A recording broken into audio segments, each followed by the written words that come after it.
All right, let's do some from Algebra 2. This is 9B and 9C. I'm hearing some of you guys are starting to miss these. So I'm going to start with number 5. And whenever it says find the binomial or square roots of the trinomial, basically it's just wanting you to factor. Now, what you want to notice, try this first. You notice how this is a perfect square because b times b is b squared, and this is a perfect square because 10 times 10 is 100. So try that first. Notice here's your b times b gives you b squared.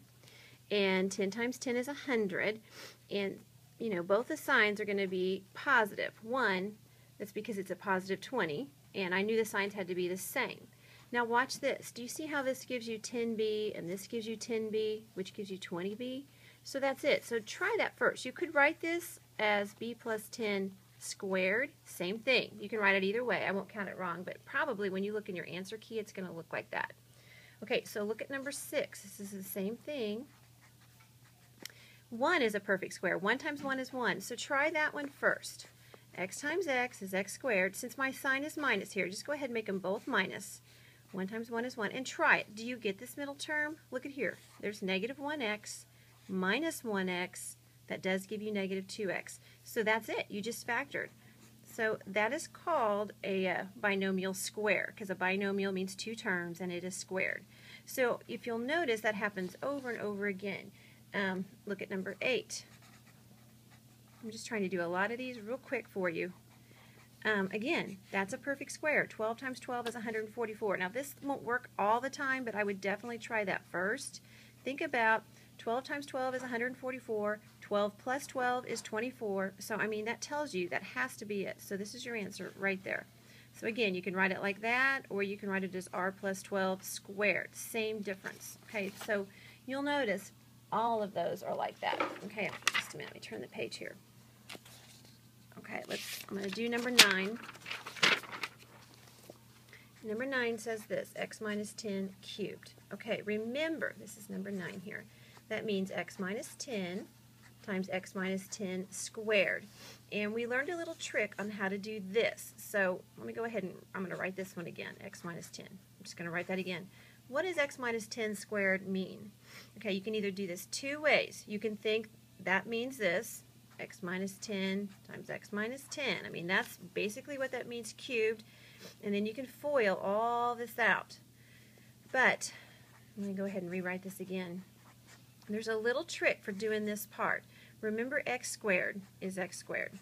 And the way you get the middle term is you multiply these two together, which would give you negative 10x. Then double it, which would give you negative 20x. And then what's negative 10 squared? Negative 10 times a negative 10 is positive 100. So that is how you square it. You still have to multiply this times x minus 10.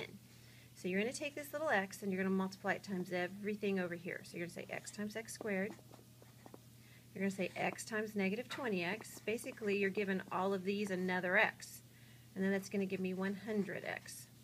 Now you're going to take a negative 10 and you're going to multiply all of this by negative 10. So it's going to give me negative 10x squared.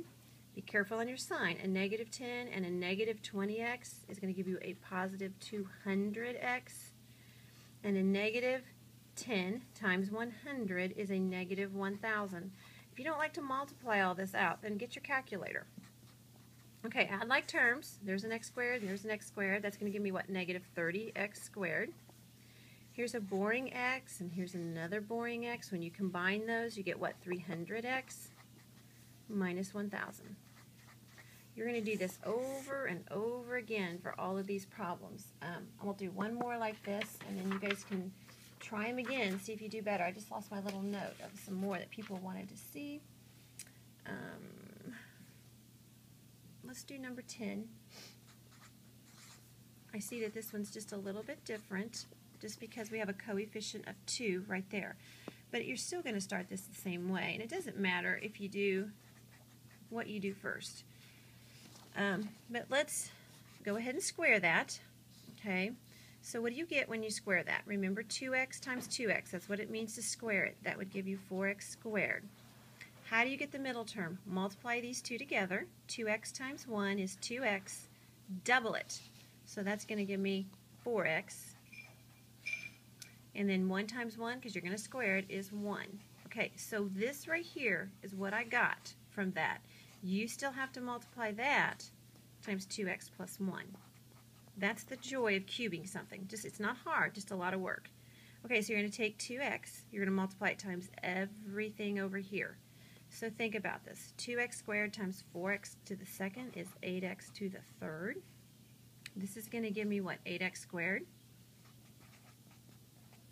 2x times 1 is 2x. Okay, now you're going to have to take a 1, multiply it times everything inside. That's not going to really change too much when you multiply everything by 1. So you're going to get the same thing right back. Now, find like terms. There's an x squared. Here's an x squared. Combine those. What does that give you? 12x squared. Here's a boring 2x and another 4x. That gives me, what, 6x plus 1. So that should be it right there. So let me encourage you to keep trying. If you get stuck, let me know and I'll send you some more. There you go.